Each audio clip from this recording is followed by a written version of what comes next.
Assalamualaikum warahmatullahi wabarakatuh. Innal hamdalillah nahmaduhu wa nasta'inuhu wa nastaghfiruh wa na'udzu billahi min shururi anfusina wa min sayyiati a'malina. May yahdihillahu fala mudilla lahu wa may yudlil fala hadiya lahu. Wa asyhadu an la ilaha illallah wahdahu la syarika lahu wa asyhadu anna Muhammadan 'abduhu wa rasuluh. Ya ayyuhalladzina amanu taqullaha haqqa tuqatih wa la tamutunna illa wa antum muslimun. Ya ayyuhan nasu taqu rabbakumul ladzi khalaqakum min nafsin wahidah wa khalaqa minha zawjaha wa batha minhuma rijalan katsiran wa nisaa'a wattaqullaha alladzi tasaaluna bihi wal arham innallaha kana 'alaikum raqiba. Ya ayyuhalladzina amanu taqullaha wa qulu qawlan sadida yuslih lakum a'malakum wa yaghfir lakum dhunubakum wa may yuti'illaha wa rasulahu faqad faza fawzan 'azima. Amma ba'du fa inna asdaqal hadithi kitabullah wa khairal hadi hadi Muhammad sallallahu alaihi wasallam wa syarrul umuri muhdatsatuha wa kullu muhdatsatin bid'ah wa kullu bid'atin dhalalah wa kullu dhalalatin finnar. Ayuhal ikhwah, kita lanjutkan kembali pembahasan studi sebagian sifat-sifat Allah dalam bab yang keempat, tauhid asma wa sifat. Pembahasan kitab Tauhid karya Fadilatul Syekh Dr. Shalih bin Fauzan Al-Fauzan. Sekarang masuk subjudul nomor K, halaman 128. As-sukhtu wal karahiyah. As-sukhtu artinya murka, karahiyah artinya benci. Setelah kemarin sebelum Ramadan kita membahas sifat al-hub wal ridho, cinta dan ridho. Ya, Allah mencintai hamba-hambanya, Allah meridhoi hamba-hambanya. Ya, hamba yang mana dicintai Allah, hamba yang mana diridhai Allah, ini sudah kita bahas sebelum Ramadan. Nah, sekarang sebaliknya, as-sukhtu kemurkaan, wal karahiyah kebencian. Siapa yang dimurkai Allah? Siapa yang dibenci Allah? Nah, ini yang mau kita bahas pada malam ini. Nomor A, as-sukhtu.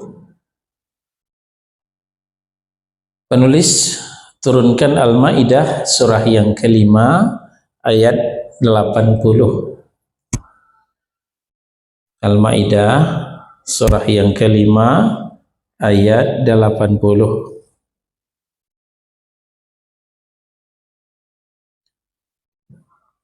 Allah berfirman, ya, ini di kitab tidak seutuhnya Quran diturunkan, ya. Maka kita buka mushaf. Allah berfirman, a'udzubillahi minasyaitonir rajim. Tara katsiran minhum yatawallawna alladhina kafaru labi'sa ma qaddamat lahum anfusuhum an sakhitallahu alaihim wa fil adzabihum khalidun. Silakan. Kamu melihat banyak di antara mereka tolong-menolong dengan orang-orang kafir, musyrik.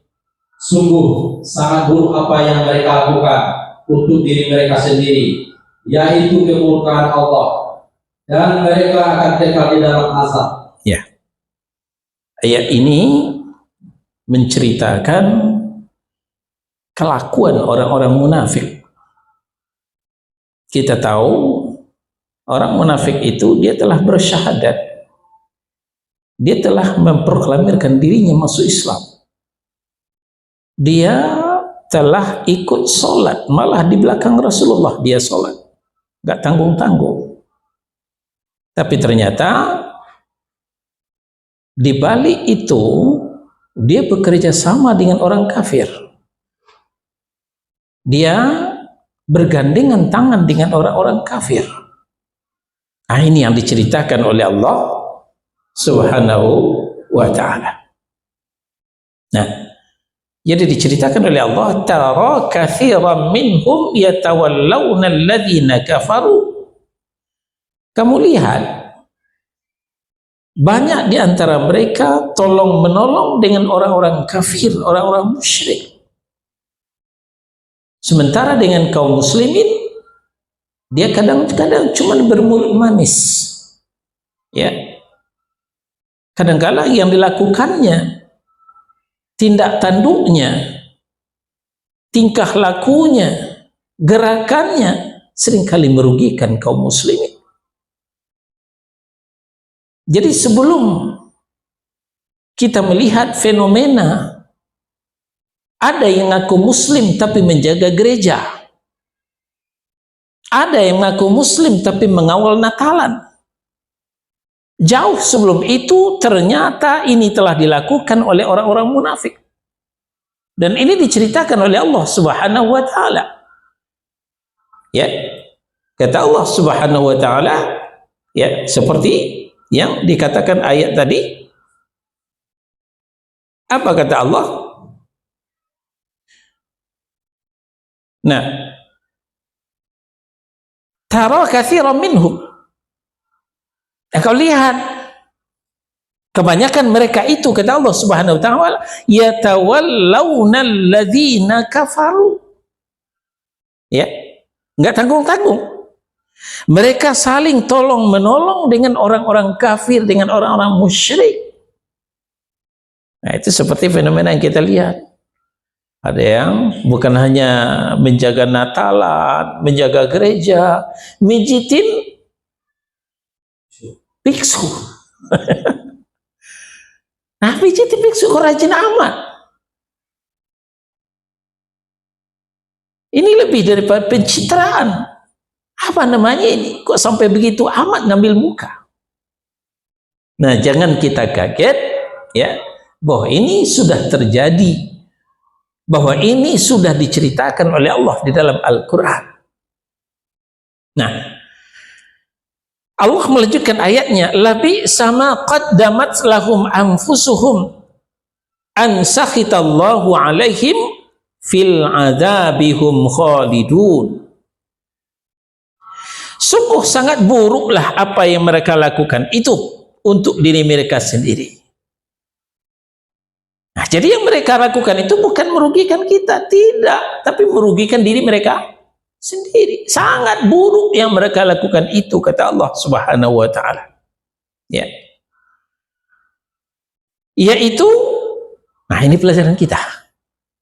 Yang sangat buruk itu adalah an sakhitallahu alaihim. Apa sukhtu tadi? Murka. Kemurkaan Allah lah yang mereka dapatkan. Ya. Yaitu kemurkaan Allah dan mereka akan kekal di dalam azab Allah. Allah murka itu. Kenapa? Karena Allah memerintahkan ta'awanu 'alal birri wat taqwa wala ta'awanu 'alal itsmi wal 'udwan. Saling tolong menolonglah dalam hal alal birri, atas kebaikan, wat taqwa, dan menuju ketakwaan. Jadi adresnya jelas. Tolong menolong dalam hal kebaikan menuju takwa itu sesama muslim. Tolong menolong sesama orang yang beriman, bukan tolong menolong dengan orang kafir.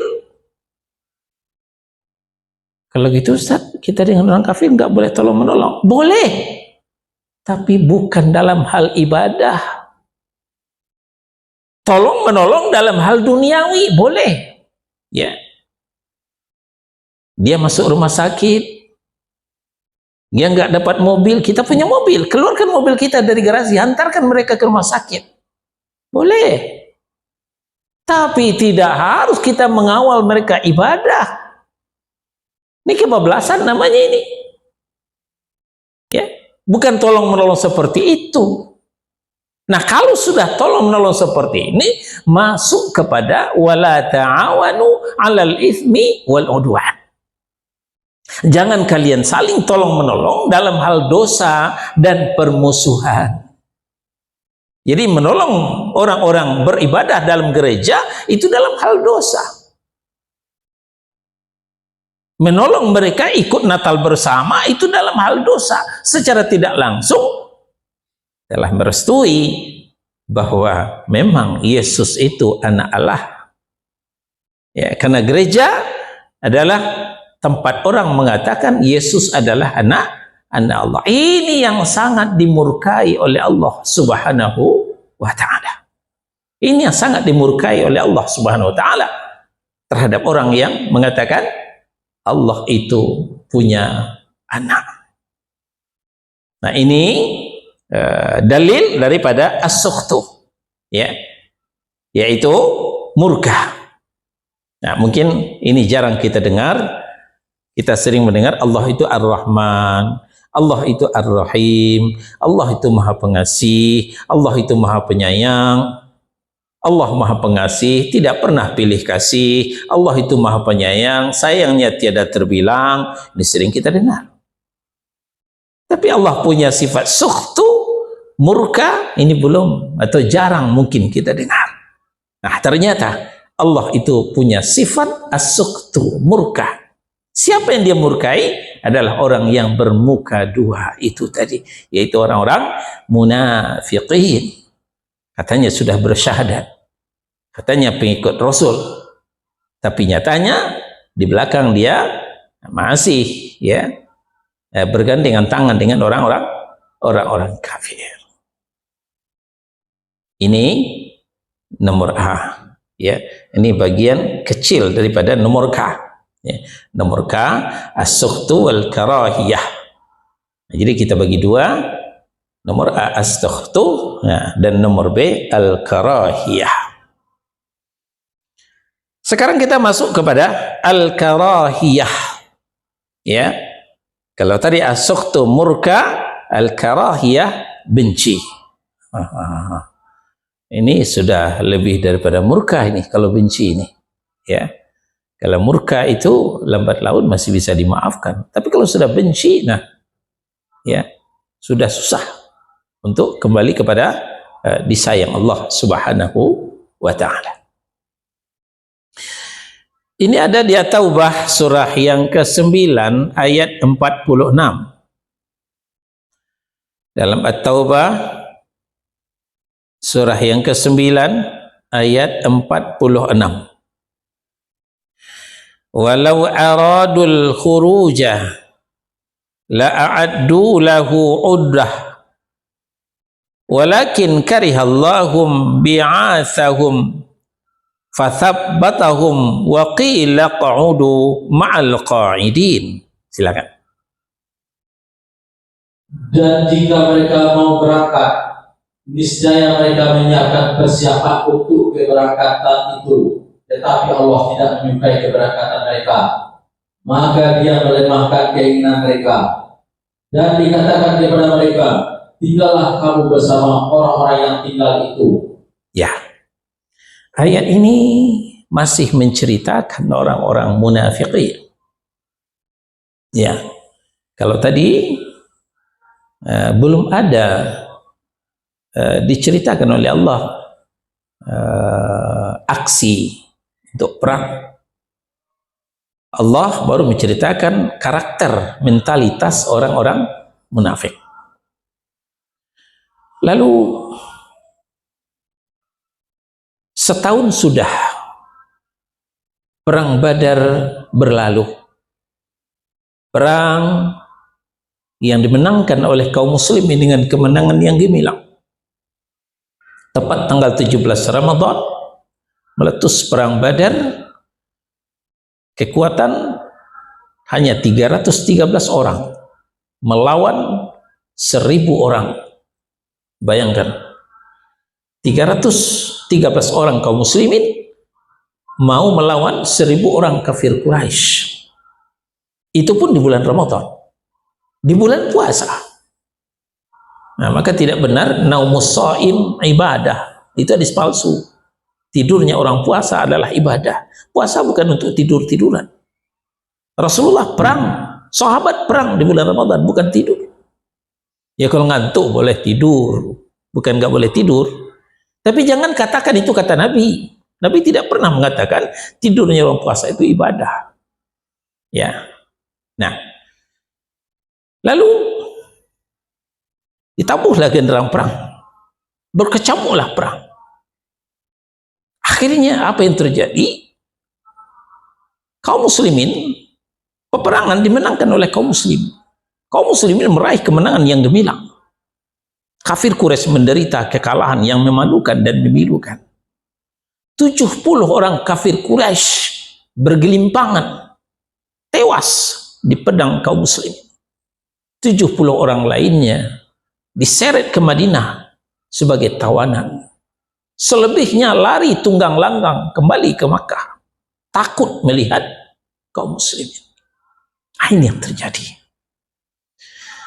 Setahun kemudian, bulan Syawal, ya, setahun 1 bulan, maka kafir Quraisy menyerang Madinah. Sampai berita ke telinga Nabi Shallallahu Alaihi Wasallam. Maka secepatnya beliau mengumpulkan sahabat bahwa kafir Quraisy akan menyerang kita. Bagaimana langkah terbaik? Apakah kita songsong lagi ke Badar seperti tahun kemarin, ataukah kita tunggu saja di Madinah? Nah, ini musyawarah Rasulullah bersama para sahabat. Setelah bermusyawarah, maka Rasulullah kemudian memutuskan bahwa kafir Quraisy ditunggu di Madinah. Tempatnya adalah di lereng Gunung Uhud. Ya, maka sepakatlah kaum muslimin di bawah pimpinan Rasulullah Shallallahu Alaihi Wasallam menuju Gunung Uhud. Tapi sebelum hari H, jam J, kembali orang-orang munafikin dengan rajanya, dengan pentolannya Abdullah bin Ubay bin Salul memainkan peranannya. Ya, nah, mulailah dia memprovokasi kaum muslimin. Teman-teman tahu nggak? Muhammad itu perang dengan orang kampungnya. Nggak ada urusan sama kita. Ngapain kita ikut berpanas-panas ke lereng Uhud? Mending kita kongko-kongko di Madinah ngopi-ngopi. Ya, duduk-duduk aja di Madinah santai. Suruh aja Muhammad dengan orangnya ke situ. Iya juga ya. Banyak terpengaruh. Sehingga awalnya Rasulullah mengumpulkan 1.000 orang, 300 orang berhasil diprovokasi oleh Abdullah bin Ubay bin Salul. Tinggal 700 yang setia mendampingi Rasulullah ke lereng Uhud. Sementara kafir Quraisy yang akan datang tidak kurang dari 3.000 orang. Bayangkan betapa busuknya Abdullah bin Ubay bin Salul. Nah, di hari H jam J, nah mulailah mereka izin Rasul, saya nggak jadi ikut besok. Izin Rasul, izin, ya, balik kanan yang 300 orang. Nah, inilah yang diceritakan oleh Allah Subhanahu wa taala dalam At-Taubah surah yang ke-9 ayat 46 ini. Walau aradul khuruja la'addu lahu udwah, la'addu lahu uddah. Seandainya mereka memang mau berangkat sejak semula, hai Muhammad, niscaya mereka menyiapkan diri, menyiapkan persiapan untuk keberangkatan itu. Kalau memang mereka mau berangkat. Walakin karihallahum bi'athahum fathabbatahum wa qila qudu ma'al qa'idin.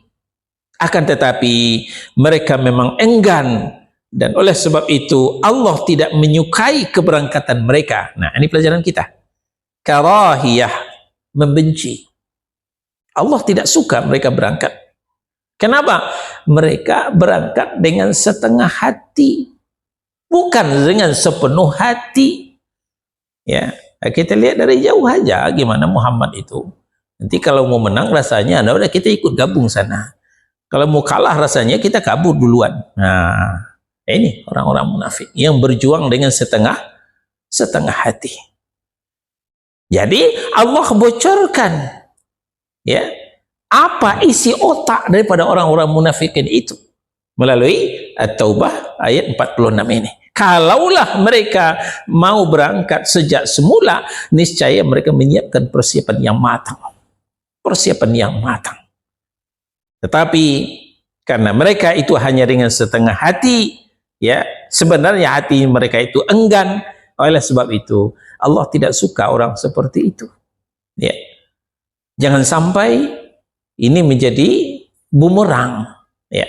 Ingat, satu keranjang tomat bagus cukup dengan satu tomat busuk. Besok pagi hancur itu tomat semuanya. Ya.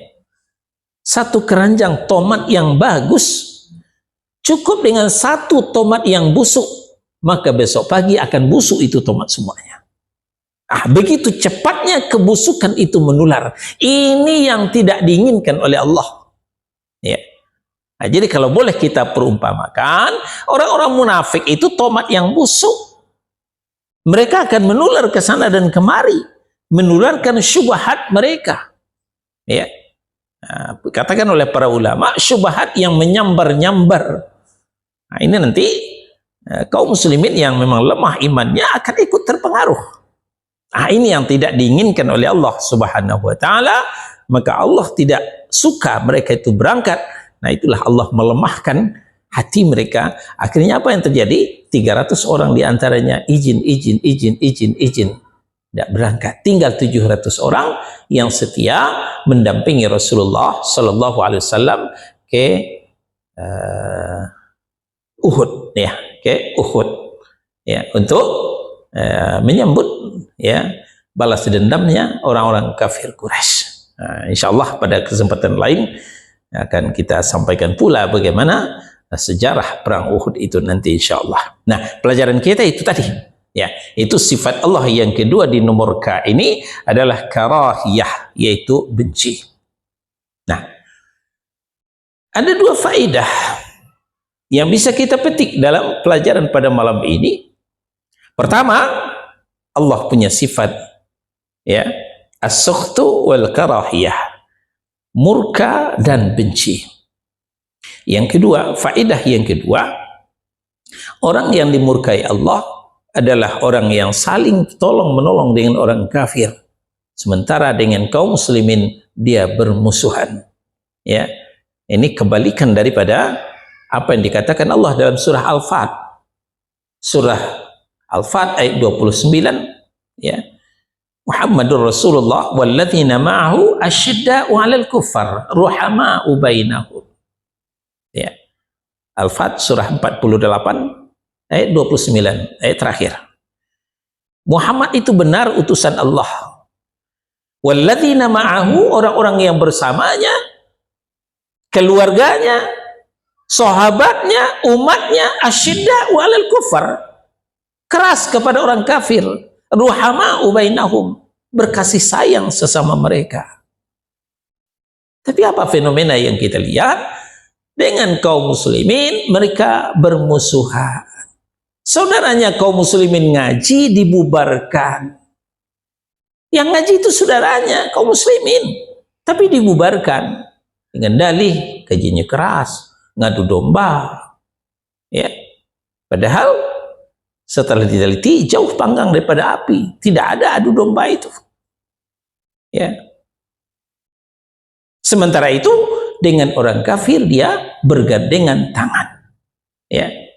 Jadi berlawanan dengan surah Al-Fat ayat 29 tadi. Nah, Allah benci yang seperti itu. Jangan kita terseret-seret kepada tingkah laku seperti itu. Nah, kemudian karahiyah, benci. Siapa yang dibenci Allah? Orang yang dibenci Allah adalah orang yang setengah hati dalam memperjuangkan agama Islam. Termasuk setengah hati dalam, ya, jihad itu kan ada dua. Ya, pernah kita sampaikan. Jihad itu ada dua macam. Pertama, jihad di musim perang. Nah, itulah yang kita sampaikan tadi. Yang kedua, jihad di musim damai. Jihad di musim perang, angkat senjata, terjun ke medan tempur, melawan orang-orang kafir. Jihad di musim damai, angkat pulpen, angkat kertas, talabul ilmi, memerangi kebodohan, ketidaktahuan. Nah, kadangkala talabul ilmi ini, jihad di musim damai ini, ada juga yang setengah hati, tidak sepenuh hati. Sisa-sisa waktunya, jarang-jarang waktunya diperuntukkan untuk ngaji, itu jarang orang. Besok ngaji ya, ya kalau saya nggak sibuk. Besok ngaji ya, ya kalau saya nggak kerja. Besok ngaji ya, ya kalau teman saya nggak nyamperin. Ya, nah ini namanya ngaji dengan setengah hati. Seharusnya kita ngaji sepenuh hati. Karena ngaji ini adalah menyiapkan santapan rohani. Santapan jasmani kita bela-belain. Di mana yang enak kita cari. Walaupun mahal kita bayar. Tapi untuk rohani, kadangkala kita menganggap remeh. Kita sambil-sambilan. Nah ternyata orang yang setengah hati, ini dibenci oleh Allah Subhanahu wa ta'ala. Baik, sampai di sini. InsyaAllah pekan depan akan kita lanjutkan ke nomor L. Al-wajhu, al-yadani, al-ainani. Sebelum kita tutup, kita pertajam materi ini dengan sesi diskusi tanya jawab seputar as-sukhtu wal karahiyah, murka dan bencinya Allah Subhanahu wa ta'ala. Silahkan yang mau bertanya. Ya, silakan Pak.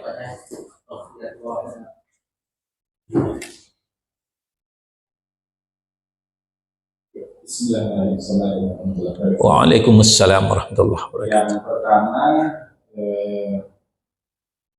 yang 300 orang yang munafik tidak jadi pelaku tadi itu, setelah selesai perang nasibnya gimana ya tadi? Belum. Apakah mungkin sama Nabi dikucilkan atau ya biasa saja? Mungkin dibenci juga sama Nabi atau seperti apa? Yang pertama. Yang kedua, bentuk murka dan bencinya Allah itu seperti apa ya? Misalkan kalau apakah dalam bentuk azab atau mungkin dalam bentuk yang lain seperti itu. Terima kasih. Baik. Waalaikumsalam warahmatullahi wabarakatuh.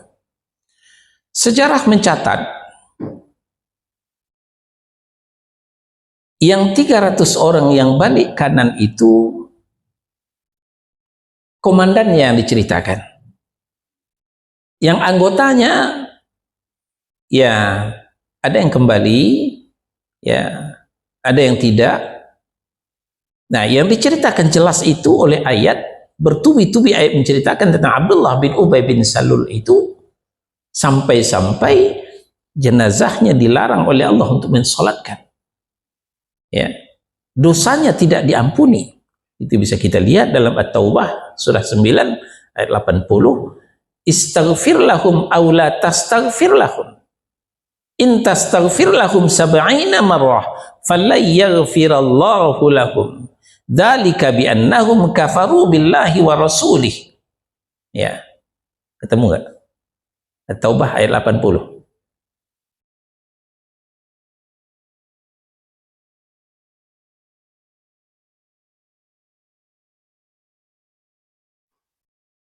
Ya.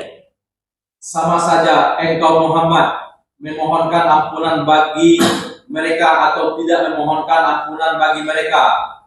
Walaupun engkau memohonkan ampunan bagi mereka 70 kali, Allah tidak akan memberi ampunan kepada mereka. Yang demikian itu karena mereka ingkar, kafir kepada Allah dan Rasulnya. Dan Allah tidak memberi petunjuk kepada orang-orang yang fasik. Ya, ayat ini berkenan dengan Abdullah bin Ubay bin Salul dan pengikutnya yang tidak bertaubat. Nah, maka Allah pakai dhamir hum, mereka, bukan bukan dia. Ya, berarti bukan Abdullah bin Ubay bin Salul sendiri, tapi berikut pengikut-pengikutnya yang tidak bertaubat. Enggak semuanya tentu, karena tidak semuanya yang waktu itu mengikut Abdullah bin Ubay bin Salul, tapi setelah itu ada yang kembali bertaubat, ya, ada yang tidak. Nah, jadi mereka itu berapa? Wallahu ta'ala tidak dijelaskan. Yang jelas tentu lebih dari satu. Kalau hum itu adalah jamak, ya, 2 dari lebih, gitu, 3 dan lebih, gitu.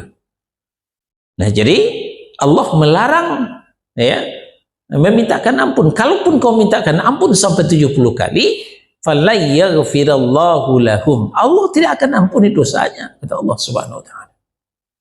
Nah, kemudian di ayat 84 turun ke bawah, wala tusalli ala ahadim minhum mata abada wala taqum ala qabrih innahum kafaru billahi wa rasulih wa matu wa hum fasiqun.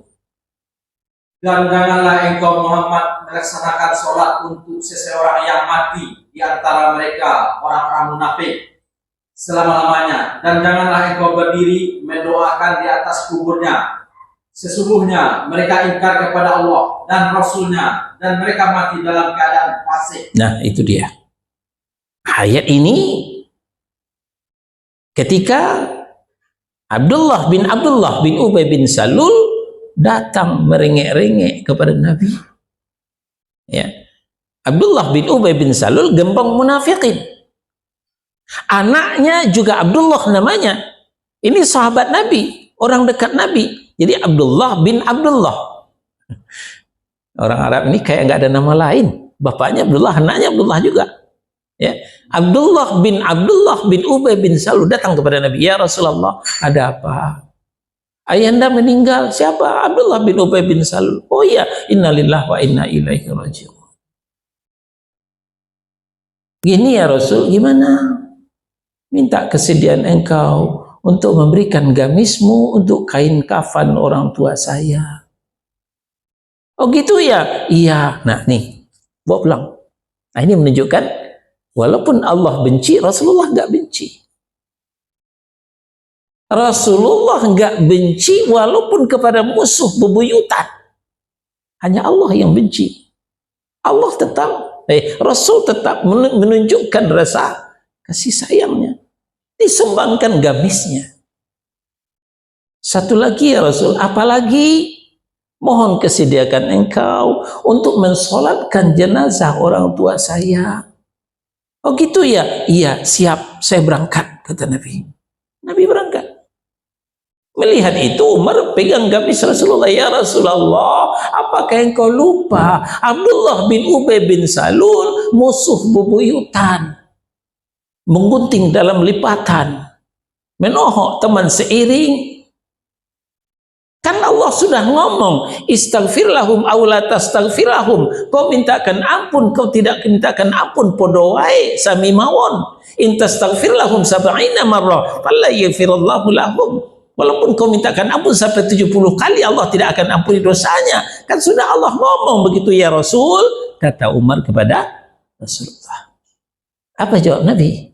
Iya, saya tahu ayat itu lebih 70 kali akan saya mintakan ampun kepada Allah untuk Abdullah bin Ubay bin Salul. Masya Allah. Bukan Rasulullah namanya kalau bukan pemaaf. Begitu beliau pemaaf. Ya. Tapi Allah tidak maafkan Abdullah bin Ubay bin Salul. Maka turunlah ayat pemungkas, wala tusalli alai, ya, wala tusalli ala ahadin minhum mata abada wala takum ala qabri. Ya, seakan-akan Allah mengatakan, jangan ngeyel hai Muhammad, jangan kau solatkan salah seorang di antara mereka kalau mati, wala takum ala qabri, jangan ziarahi kuburnya. Kenapa? Innahum kafaru billahi wa rasulih, sebenarnya mereka itu kafir kepada Allah dan Rasulnya. Tapi kan mereka bersyahadat Ustaz. Iya, tapi syahadatnya hanya di mulut saja. Ini dikatakan oleh ayat, Di awal-awal suratul Baqarah, wa minan nas may yaqulu amanna billahi wa bil yaumil akhir wa ma hum bimumin. Di antara mereka juga berkata, kami juga beriman kepada Allah dan hari akhirat. Bukan penjenengan aja yang beriman, kami juga beriman kok, kata mulut mereka. Tapi apa kata Allah? Wa ma hum bimumin. Mereka itu bukan orang beriman, kata Allah. Nah, itu tadi ditambah oleh At-Taubah ayat 84, ya, innahum kafaru billahi wa rasulih. Tapi kan mereka ikut sholat, Ustaz, di belakang Rasul malah sholatnya, iya, tapi sholat kepura-puraan saja, sekedar pelengkap, sempurnanya sandiwara. Inilah orang-orang munafikin. Sebenarnya kafaru billahi wa rasulih, mereka itu kafir kepada Allah dan Rasulnya. Nah, demikian, wallahu a'lam. Yang kedua tadi Lupa saya, apa tuh? untuk murka bencinya Allah itu. Nah, itu dikatakan dalam ayat, bentuk murka Allah itu, ya, yang jelas dikatakan oleh ayat adalah di akhirat, ya, Bukan di dunia ya, Pak. di dunia ada juga, tapi yang dikatakan di ayat ini adalah di akhirat. Nah, kita lihat, labi sama qaddamat lahum anfusuhum an saqitallahu alaihim wa fil adzabihum khalidun. Sangat buruklah apa yang mereka lakukan untuk diri mereka sendiri, yaitu kemurkaan Allah, dan mereka akan kekal dalam azab. Ya, kemurkaan itu Allah jelaskan dalam ayat ini adalah azab di akhirat. Ya, mereka kekal di dalam neraka. Di ayat yang lain, innal munafiqin fid darkil asfali minan nar. Orang munafik itu ditempatkan di tempat paling bawah dari neraka. Subhanallah. Kalau kita terpaksa milih, ya sebenarnya nggak ada yang dipilih ya, semuanya jelek. Tapi kalau terpaksa milih, mendingan kafir sekalian daripada munafik. Kenapa? Munafik itu paling bawah. Ya, di bawah lagi daripada orang kafir. Nah, tentu kebayang oleh kita lebih panas paling bawah daripada yang di atas. Nah, sebenarnya dua-duanya kafir munafik nggak ada yang dipilih gitu sebenarnya. Kalau terpaksa memilih, nah itulah kebencian Allah di akhirat. Ya, nah, kebencian Allah di dunia, itulah dosanya tidak diampuni, jenazahnya tidak boleh disolatkan. Nah, itu yang jelas. Allahu a'lam. Ada lagi? Ya, Pak Edi. Dulu kami meminta ampunan 7 kali sehari buat orang yang munafik itu, tapi nggak dikabulkan gitu.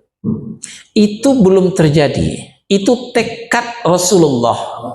Nah, karena dikatakan oleh Umar, ya Rasulullah, apakah engkau lupa? Allah telah mengatakan, kau mintakan ampun atau tidak kau mintakan ampun sama saja. Walaupun kau mintakan ampun sampai 70 kali, Allah tidak akan ampuni. Tapi Rasul tidak menyerah sampai di situ. Lebih 70 kali akan saya mintakan ampun, kata Rasulullah. Tekad, baru tekad. Nah, maka tekad itu kemudian dibalas oleh Allah dengan ayat pemungkas, wala tusalli ala ahadin minhum mata abada. Kan sholat itu juga doa isinya. Ya. Ini juga yang dipakai cuma kita di kalangan itu, saya lihat di status itu bahwa pemimpinnya itu katakan bahwa akan tiap hari bolak-balik 70 kali untuk minta ampun untuk para pengikutnya ya, di kata-kata bolak-balik itu kira-kira apa sih? Sebenarnya sedangkan Nabi Muhammad aja nggak bolak-balik tiap hari. Ini yang dimaksud pemimpinnya ini siapa ini? Ya, pemimpin suatu golongan itu. Manusia juga? Iya, di status saya melihat di status orang bahwa manusia ngaku sampai ke arasy. Tiap hari 70 hari buat meminta ampun buat pengikut-pengikutnya gitu. Ini Dajjal ini. Ini untuk apa? Itu kalau benar apa gimana? Ini Dajjal ini. Jangan ke arasy, ke langit pun orang nggak ada yang sampai. Kecuali Nabi Isa, itu udah sampai ke langit. Manusia biasa seperti ini nggak ada yang sampai ke langit, jangankan di arasy.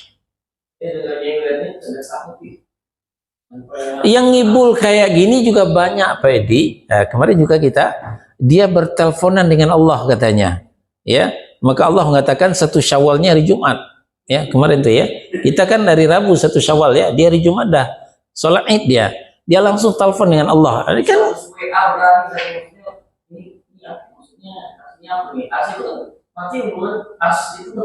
iya, mustahil. Apa itu kapan gimana? Seberani itu ya, saya juga malah saya takut gitu. Inilah yang dikatakan dajjalun, ya. Dajjal sebelum datang yang sebenarnya, ya, warming up-nya dulu, pemanasannya dulu, ya.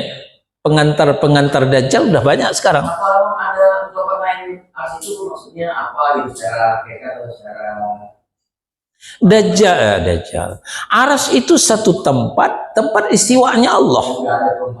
Nggak ada. Ya. Tidak semua orang, malaikat tertentu yang ada di aras itu. Jibril pun tidak sampai ke aras ngantar Rasulullah Shallallahu Alaihi Wasallam. Hanya Rasulullah sendiri yang sampai ke aras itu. Itu dalam cerita Isra dan Mi'raj. Maka kita katakan ini dajjalun, pembohong ini. Ya, sama dengan mengatakan berteleponan dengan Allah kemarin. Wallahu a'lam. Ada lagi?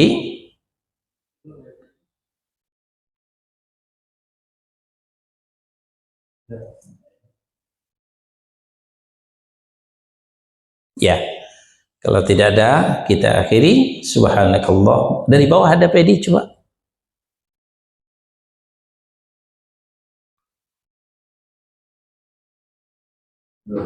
Nggak ada ya? Ya, kita tutup. Subhanakallahumma wa bihamdika asyhadu an la ilaha illa anta astaghfiruka wa atubu ilaik. Wassallallahu ala nabiyyina Muhammadin wa ala alihi wa sahbihi wasallam. Barakallahu li wa lakum. Wassalamu alaikum warahmatullahi wabarakatuh.